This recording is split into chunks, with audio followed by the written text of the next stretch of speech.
Last December, me and my little brother Jake decided to build a snowman after it snowed heavily the night before. We were excited, the kind of excitement only a fresh blanket of snow can bring.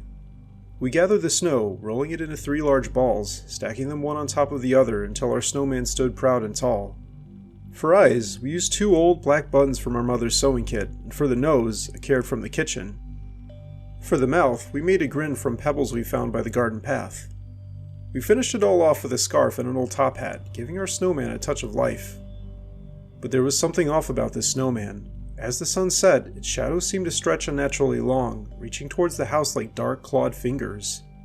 Jack and I tried to laugh it off, thinking it was just the tricks of the fading light, but that night, the wind howled differently, as if whispering secrets only the snowman could hear. The next morning the snowman was still there, but it had changed.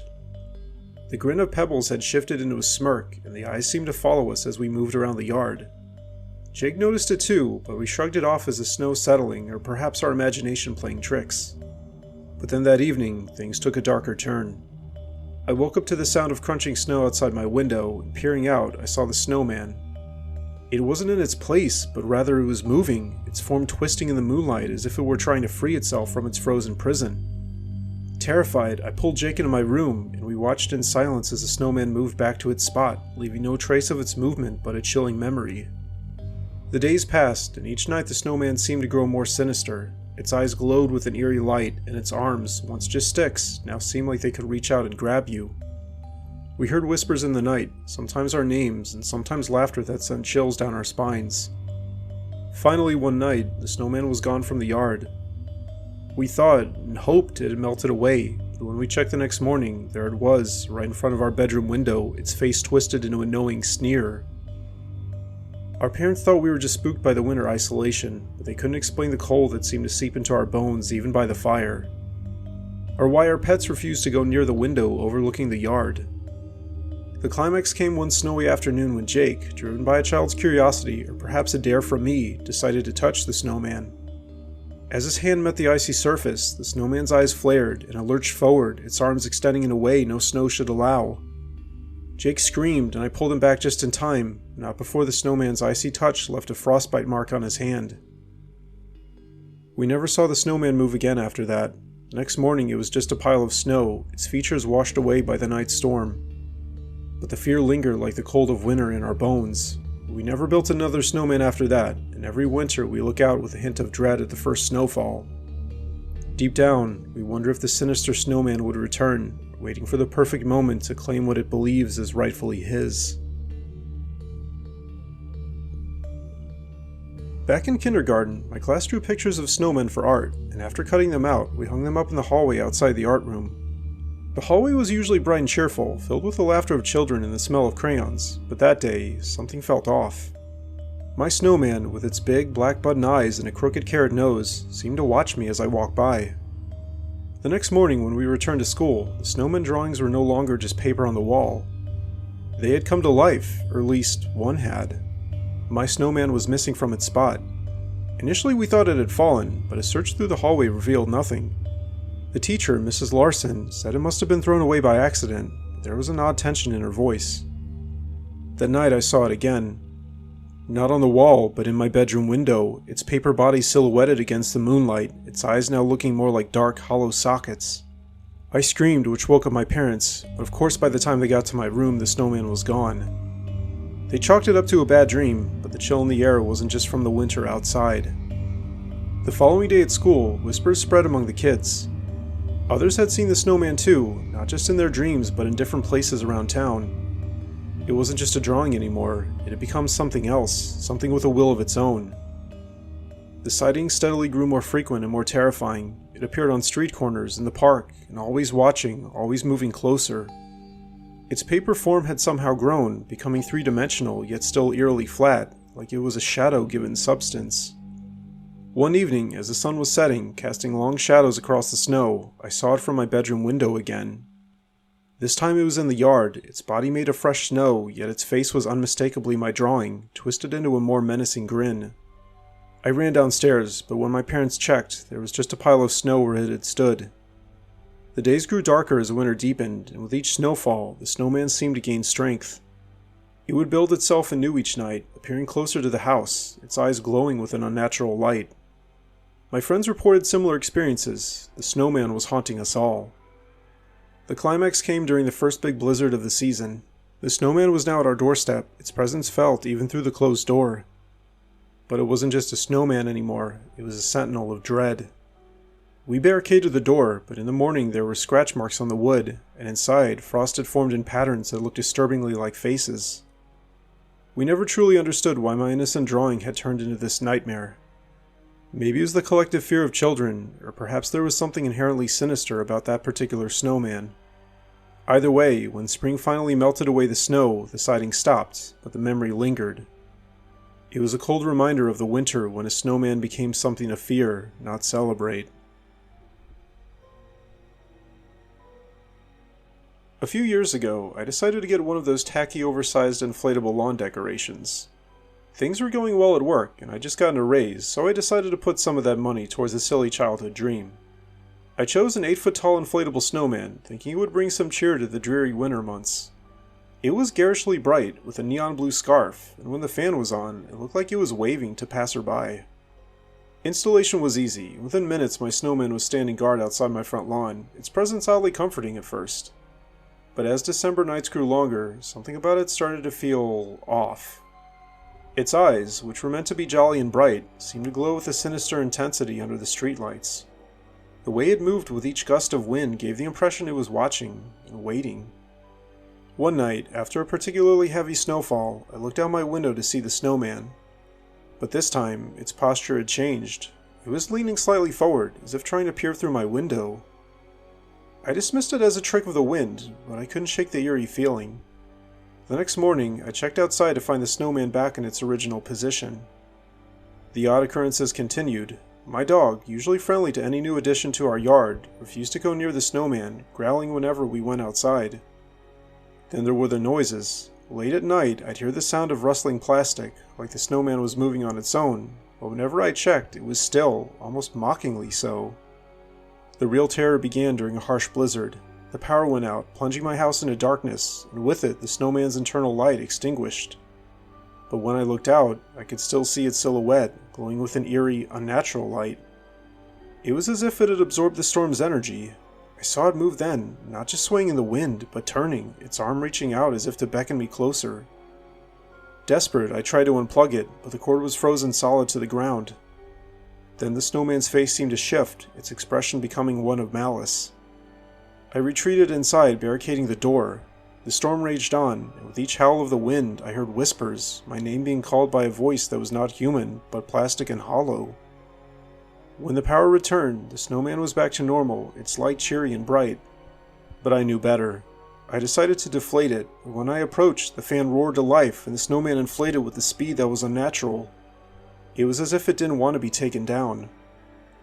That night, I dreamed the snowman was at my window, its face pressed against the glass, its eyes burning with a dark intent. I woke up to find a thin layer of frost on the inside of my window, in the shape of a handprint. I couldn't take it anymore. As soon as I could, I cut the snowman down, deflating it and disposing of it far from my home.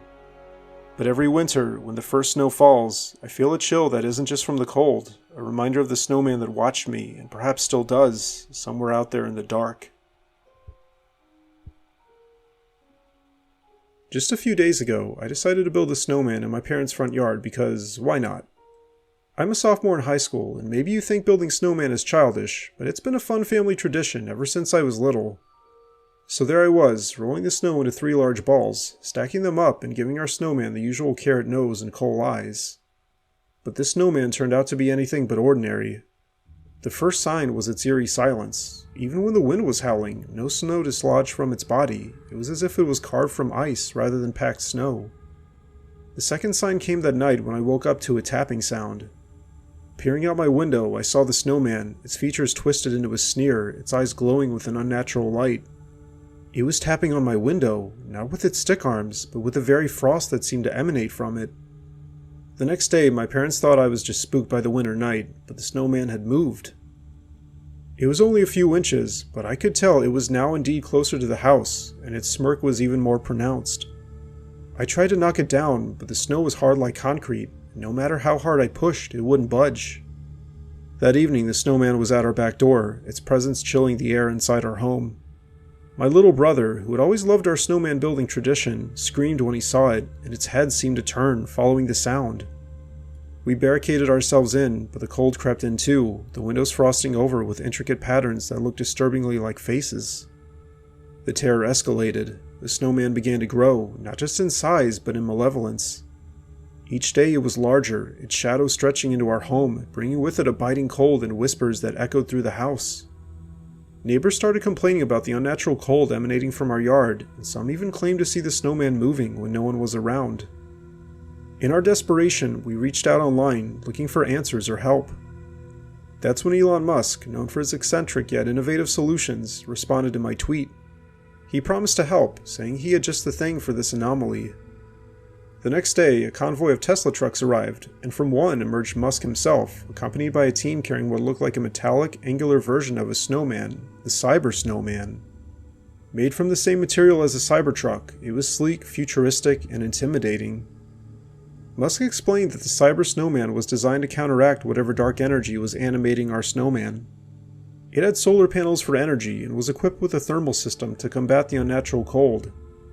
As we watched, the Cyber Snowman was set up opposite our Sinister creation. The moment it was activated, a beam of intense light shot from its eyes, meeting the glowing gaze of the snowman.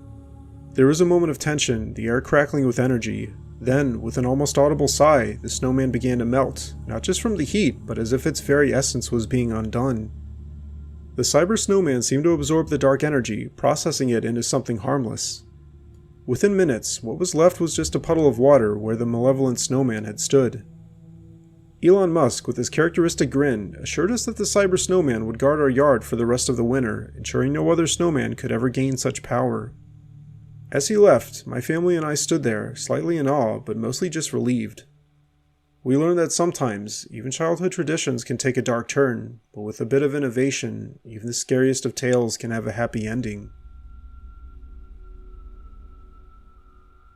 I'm not sure how widespread this was for pre-calculus classes, but towards the end of the fall semester, our math teacher Mrs. Blinn gave us a project where we had to come up with different functions to graph a snowman on our calculators. It was supposed to be fun, a creative break from the usual equations and proofs. My snowman was simple but effective, with a hyperbolic cosine for the body, a sine wave for the arms, and some circles for the head and buttons. The day we presented our projects, we projected our snowman onto the classroom screen. Mine looked cute, even if a bit amateurish. But that night, something bizarre happened. I woke up to my calculator beeping. On the screen was my snowman, but it had changed. Its eyes were now just dark voids, and its smile had morphed into a sinister smirk. I dismissed it as a glitch, turning the calculator off, but the image remained burned in my memory. The next morning when I turned on my calculator again, the snowman was gone, replaced by normal calculator functions. But outside, in the first snow of the season, there it was, my exact snowman from the project, standing in the middle of our school's courtyard. I knew it was too perfect to be a coincidence. The proportions, the features, everything matched. The days grew colder, and the snowman didn't melt or change with the weather. Instead, it remained as I had graphed it, growing more menacing each day. Other students began to notice it too, whispering about how it seemed to watch us with those empty eye sockets. One evening, as I was leaving school late, I saw the snowman had moved closer to the building. Its shadow stretched across the snow, reaching towards me. I ran home, but that night, the same eerie beeping from my calculator woke me again. This time, the snowman on the screen was animated, its arms moving as if beckoning me outside. The situation escalated. The snowman appeared in different locations around town, always near me, its presence chilling the air. People started talking about the haunted snowman, and fear spread. I was at my wit's end, trying to find a logical explanation or solution, but nothing worked. In a desperate move, I posted about it online, tagging Elon Musk in my plea for help. I explained how my math project had somehow come to life, terrorizing my town. To my shock, Musk replied, intrigued by the phenomenon and promising a solution. A few days later, a large, unmarked truck arrived at our school. Out stepped Musk, accompanied by engineers carrying what looked like a high-tech snowman. As he told me, it was his Cyber Snowman, made from the same stainless steel as a Cybertruck, sleek and angular, with glowing blue lines for eyes. Musk explained that the Cyber Snowman was programmed with advanced AI to counteract whatever dark energy was animating my creation. It was designed to analyze and neutralize supernatural threats. They positioned it directly across from my snowman, and the moment it was activated, a beam of light shot from its eyes, enveloping the Sinister snowman in a bright, almost blinding glow. The snowman from my project began to shrink, its features blurring until it was nothing but a pile of snow. The cyber snowman, standing tall and unyielding, had absorbed or perhaps neutralized whatever malevolent force had been at play. Musk, with a reassuring smile, told us that the cyber snowman would remain as a guardian through the winter, ensuring no such anomaly would occur again. As he left, the town felt warmer, not just from the sun, but from the relief of knowing we were safe. My math project had turned into a nightmare, but thanks to Musk's innovative solution, it ended with a surprising sci-fi twist, proving sometimes the future can save us from the past. One of my mom's favorite traditions is baking Christmas cookies with the grandkids, and last year was no different.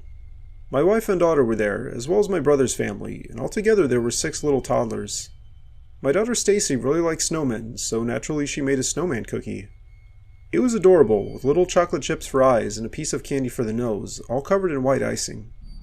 We all laughed and enjoyed the day, but that night something eerie happened. I woke up to the sound of crunching, like someone was eating cookies. I thought it was one of the kids, but when I checked, they were all fast asleep. In the kitchen, the snowman cookie was gone, leaving only a faint outline of icing on the tray. The next morning, in our backyard, where there was a fresh layer of snow, stood a snowman that looked exactly like Stacy's cookie. Its eyes were dark voids, and its candy nose seemed to glisten menacingly. I tried to convince myself it was just a coincidence, but the snowman wouldn't melt, no matter how warm the day got. Days passed, and the snowman grew, not in size, but in ominous presence. It even began to move, leaving tracks in the snow that led to our house. Each night we heard the crunching sound again, and more cookies would disappear. The snowman seemed to be feeding on them, growing more menacing with each one it consumed. Our once cheerful holiday turned into a time of fear. The kids were scared to go into the backyard, and even the adults felt a chill that wasn't just from the winter cold. The snowman's gaze seemed to follow us, its smirk always present, as if it knew we couldn't stop it. Desperate for answers, I turned to social media, posting about our eerie situation. Among the responses, one stood out. It was from Jensen Huang, the CEO of NVIDIA. He had seen my post and was intrigued by the phenomenon, stating he had just the solution. The next day, a sleek black van pulled up to our house, and out stepped Huang, carrying a mysterious, futuristic-looking device. He explained that he had been working on an RTX 5090 with advanced neural rendering capabilities, designed for more than just gaming. It could manipulate reality itself. Huang led us to our kitchen, where he revealed that the RTX 5090 was fresh out of the oven, our oven. We didn't even see how it got in there. In any case, Jensen plugged it into a powerful setup he had brought along, and the room filled with a soft, humming sound. He then directed a beam of light from the GPU towards the snowman, initiating the neural rendering process. The snowman began to distort, its features blurring as if it was being rewritten. The dark energy that animated it seemed to struggle against the light, but the RTX 5090's power was overwhelming. With the final burst of light, the snowman was no more, replaced by a beautiful, intricate snow sculpture of a Christmas scene, devoid of any malevolence. Huang explained that the neural rendering had reinterpreted the snowman's essence, turning fear into beauty. The kids, now unafraid, marveled at the new snow art, and the holiday spirit returned. Jensen Huang had turned our nightmare into a wondrous display, proving that technology, in the right hands, could be not just a tool for entertainment, but a guardian against the unknown. We celebrated the rest of the holiday season with a new, heartwarming tradition, all thanks to a piece of tech that saved Christmas.